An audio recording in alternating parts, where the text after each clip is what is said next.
नमस्कार। VIP news में आपका बहुत बहुत स्वागत है। आपके साथ मैं हूं पल्लवी परिहार और शुरुआत करेंगे खबरों की। मुंगेली में धान उपार्जन केंद्र गुरुवाई डबरी में लगभग 89,68,374 रुपए के फर्जीवाड़े करने वाले मुख्य आरोपी रामदास बंजारा को गिरफ्तार किया गया है। वहीं आरोपी ने धान खरीदी प्रभारी के पद पर रहते हुए यह फर्जीवाड़ा किया है। जानकारी के अनुसार रामदास बंजारा ने किसान से खरीदी की और खरीदी गई धान की लगभग 600 बोरी को बेईमानी से बिक्री करने के लिए ट्रक पर लोड करवाया गया। वहीं शासन की रिपोर्ट के बाद थाना लालपुर में रामदास के खिलाफ अपराध पंजीबद्ध किया गया था। आरोपी गिरफ्तारी से पहले लगातार फरार चल रहा था, जिसकी खोजबीन पुलिस की ओर से जारी थी। वहीं अब उसकी गिरफ्तारी से इस फर्जीवाड़े का पर्दाफाश हो गया है। प्रशासन और पुलिस को एक बहुत बड़ी सफलता मिली है। धान खरीदी से संबंधित एक गबन का मामला लालपुर थाना क्षेत्र में 120 क्रमांक 2024 और 121 क्रमांक 2024 जिसमें धोखाधड़ी के मामले में अपराध 5वें महीने में दर्ज हुआ था।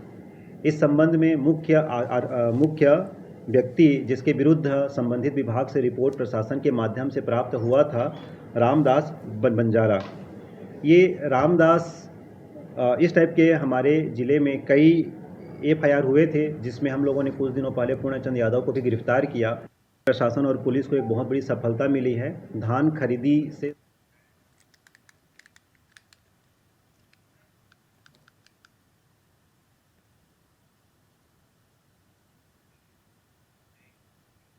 शहर के बालाजी केयर अस्पताल में रामपाल यादव की अगस्त महीने में हुई मौत को लेकर परिजनों ने गंभीर आरोप लगाए हैं। वहीं परिजनों का कहना है कि रामपाल को पैर के दर्द के इलाज के लिए अस्पताल में भर्ती कराया गया था, लेकिन 4 दिन बाद डॉक्टरों ने बताया कि उसकी किडनी फेल हो गई है। मौत के बाद परिजनों ने अस्पताल प्रबंधन पर लापरवाही का आरोप लगाया है और अब तक मृतक की पोस्टमार्टम रिपोर्ट भी नहीं मिली है। वहीं परिजन न्याय के लिए भटक रहे हैं और अस्पताल प्रबंधन के खिलाफ एफआईआर दर्ज कराने की कोशिश की जा रही है, लेकिन प्रशासनिक स्तर पर कोई ठोस कार्रवाई नहीं हो रही।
हमने दो माह पूर्व जो 29 तारीख को बालाजी केयर हॉस्पिटल में एक मृत्यु हुआ था रामपाल यादव जी का, उसके संबंध में आज का बैठक रखा गया है। बैठक का कारण यह है कि हमने उस दिन आला अधिकारी लोगों को उस घटना के बारे में जानकारी दी, जो जिस हॉस्पिटल में मृत्यु हो गई थी वो भी डॉक्टरों के लापरवाही की वजह से, उन हॉस्पिटल के लापरवाही की वजह से। तो डॉक्टर आए, हमें आश्वासन दिया, सील किए, जांच होगी और पोस्टमार्टम का रिपोर्ट हमने पूरे जगह बताएंगे, मीडिया के माध्यम से भी जानकारी देंगे, आप लोगों को दें करके लगातार 2 महीने से उल्लू बना रहे हैं। अभी भी पूर्व में यहाँ पे प्राइवेट अस्पताल जो बालाजी अस्पताल था, वहाँ रामपाल यादव जी को ट्रीटमेंट कराने के लिए, नस का इलाज कराने के लिए उसको एडमिट किया गया था, जिसके 2-3 दिन बाद उन्होंने मृत्यु घोषित कर दिया। हमारा प्रश्न ये है कि बस्तर जिला प्रशासन ऐसे प्राइवेट अस्पताल को चलाने का आदेश कहां से दे दिया जिसके पास किसी प्रकार का स्पेशलिस्ट डॉक्टर ही अवेलेबल नहीं है। और अगर उसके पास स्पेशलिस्ट डॉक्टर अवेलेबल नहीं है तो वो ऐसे पीड़ित को, ऐसे पेशेंट को एडमिट कर लेते हैं, जिसका वो ट्रीटमेंट करेंगे बोलते हैं, और नस का इलाज डाइवर्ट हो जाता है किडनी फेल में। किडनी फेल के बाद पीलिया बताते हैं, उसके बाद मृत्यु हो जाता है। ये बड़ा विडंबना का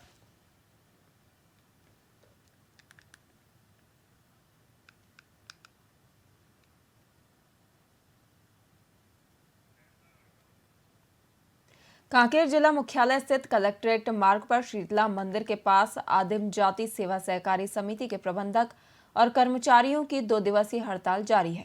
हड़ताल पर बैठे कर्मचारियों ने 3 प्रमुख मांगे उठाई हैं, जिसमें छत्तीसगढ़ सरकार की ओर से प्रदेश की 2066 सहकारी समितियों को कर्मचारियों के वेतनमान और अन्य सुविधाएं देने के लिए प्रति साल प्रत्येक समिति को 3 लाख रुपए की राशि शीघ्र जारी करने सहित कई मांगे की गई हैं।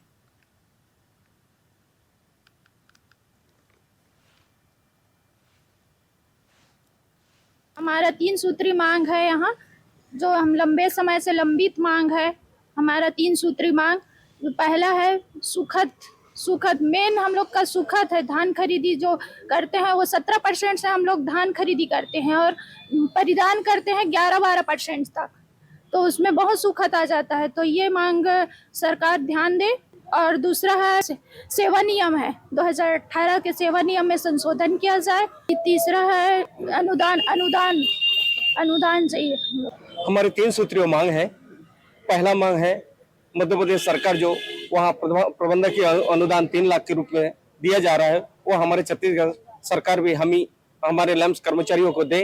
और दूसरा मांग है जो 2018 में सेवा नियम बना है, उस सेवा नियम का संशोधन कर उसमें जो लाभ है उसको हमको दे दिया जाए।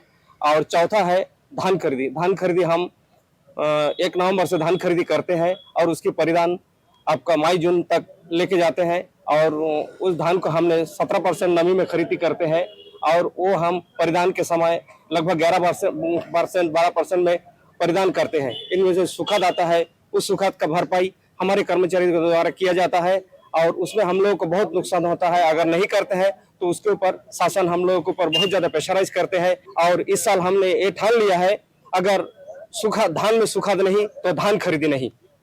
हम पूरा प्रदेश स्तर पर अपनी 3 सूत्रीय मांग जो 10 साल पुराना है, हमने इसको लेके कोई बार आंदोलन किए, कोई बार मंत्री विधायक सबके पास गए, तो अभी तक हमारा 3 सूत्रीय मांग पूरा नहीं किया गया। तो अभी चरणबद्ध आंदोलन के रूपरेखा के अंतर्गत 21-22 2 दिन हमारे जिला स्तर पे जो पूरा प्रदेश में आंदोलन किया जा रहा है। इसके बाद में मांग अगर पूरा नहीं हुआ तो हम 4 तारीख से नवंबर से पूरा प्रदेश स्तर पर धरना पर बैठेंगे। हमारा 3 सूत्री साकरा पुलिस ने मोटरसाइकिल चोरी के मामले में महत्वपूर्ण सफलता हासिल की है। बता दें कि पुलिस ने 2 आरोपियों को गिरफ्तार कर जेल भेज दिया है। वहीं इनके कब्जे से चोरी की 6 मोटरसाइकिलें बरामद की गई हैं, जिनकी कुल कीमत 1,35,000 रुपए आंकी गई है। वहीं आरोपी महासमुंद और रायपुर क्षेत्र में घूमकर मोटरसाइकिल चोरी की वारदातों को अंजाम देते थे। इस कार्रवाई में महासमुंद जिले के पटेवा, पिथौरा, साकरा और साइबर सेल की टीम ने संयुक्त रूप से कार्य किया है। पुलिस ने सफलता के साथ ही नागरिकों से अपील की है कि वे किसी भी संदिग्ध गतिविधि की सूचना तुरंत पुलिस को दें, ताकि क्षेत्र में सुरक्षा और मजबूत किया जा सके।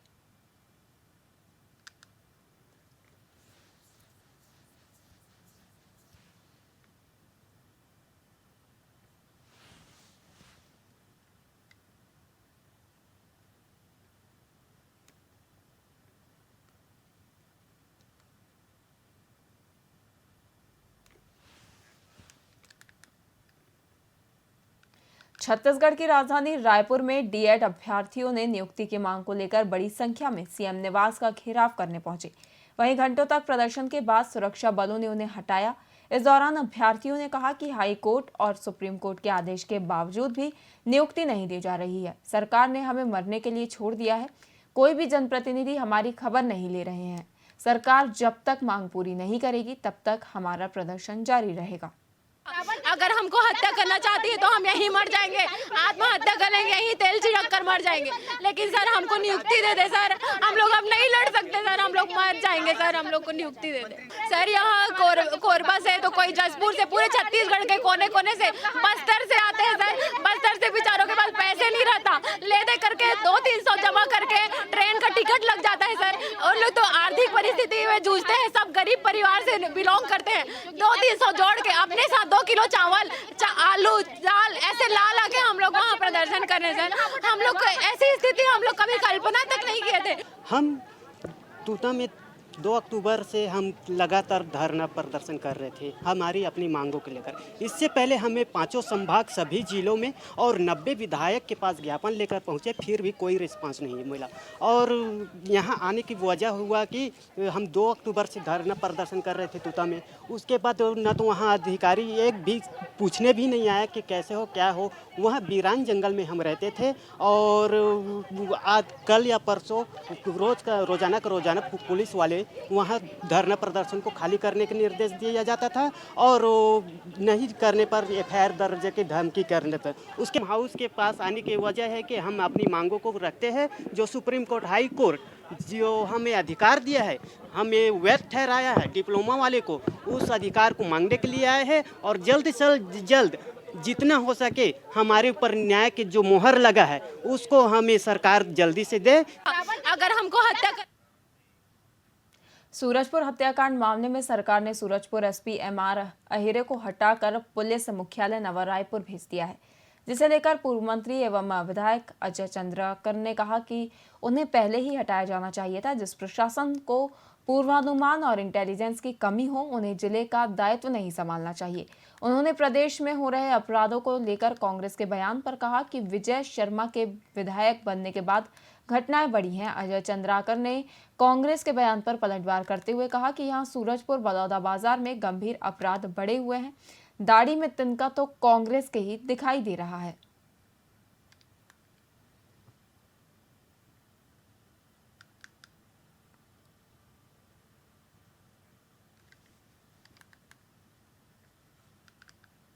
छत्तीसगढ़ के रायपुर दक्षिण विधानसभा में 13 नवंबर को उपचुनाव होने जा रहे हैं, जिसमें भाजपा ने पूर्व सांसद सुनील सोनी को प्रत्याशी बनाया है, जबकि कांग्रेस ने अभी तक अपना उम्मीदवार घोषित नहीं किया है।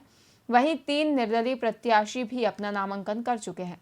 बता दें कि सीएम विष्णुदेव साय ने भाजपा की जीत का विश्वास जताया है, यह कहते हुए कि रायपुर दक्षिण हमेशा से ही भाजपा का गढ़ रहा है। साथ ही उपचुनाव के परिणाम से यह साफ होगा कि जनता किसे अपना प्रतिनिधि चुनती है।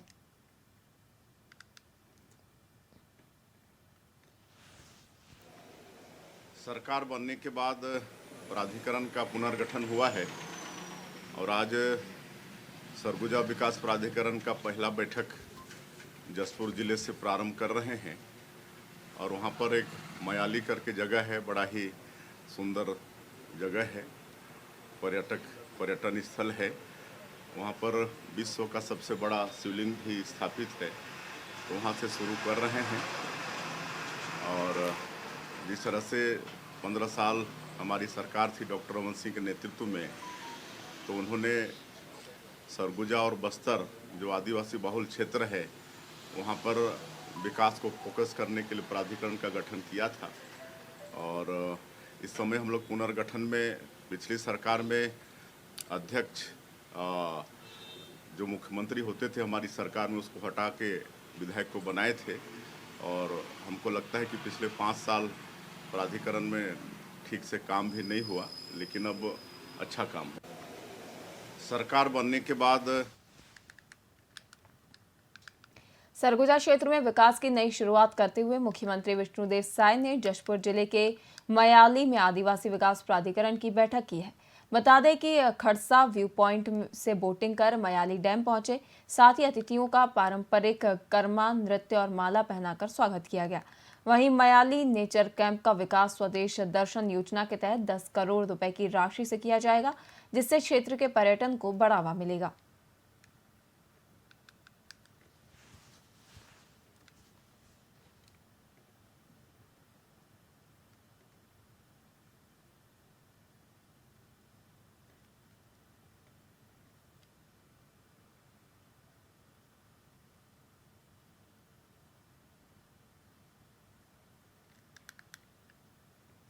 मुख्यमंत्री विष्णुदेव साय ने सरगुजा के लिए रवाना होते समय सरगुजा विकास प्राधिकरण की पहली बैठक में विकास पर जोर दिया उन्होंने बताया कि पिछले 15 सालों में उनकी सरकार ने आदिवासी बहुल क्षेत्र सरगुजा और बस्तर के विकास के लिए प्राधिकरण का गठन किया है। वहीं पिछले 5 सालों में प्राधिकरण का काम संतोषजनक नहीं रहा, जिसे अब पुनर्गठित किया गया है। रायपुर दक्षिण सीट पर कांग्रेस के प्रत्याशी की घोषणा न होने पर सीएम साय ने कहा कि यह क्षेत्र लगातार भाजपा का गढ़ रहा है। अजय योद्धा ब्रजमोहन अग्रवाल ने 8 बार विधायक चुने जाने का उल्लेख करते हुए कहा कि इस बार सुनील सोनी भारी मतों से जीतेंगे।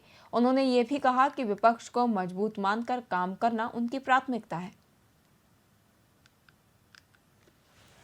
सरकार बनने के बाद प्राधिकरण का पुनर्गठन हुआ है और आज सरगुजा विकास प्राधिकरण का पहला बैठक जसपुर जिले से प्रारंभ कर रहे हैं और वहां पर एक मयाली करके जगह है, बड़ा ही सुंदर जगह है, पर्यटन स्थल है।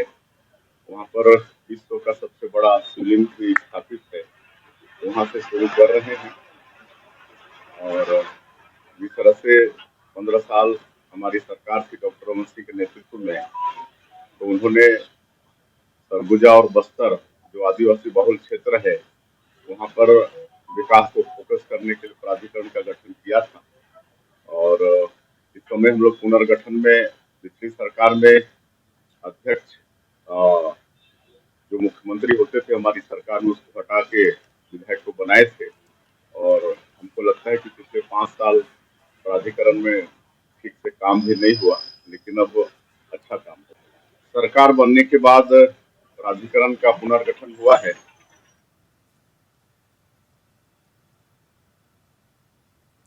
फिलहाल के लिए खबरों में इतना ही। देखते रहिए VIP न्यूज़। नमस्कार।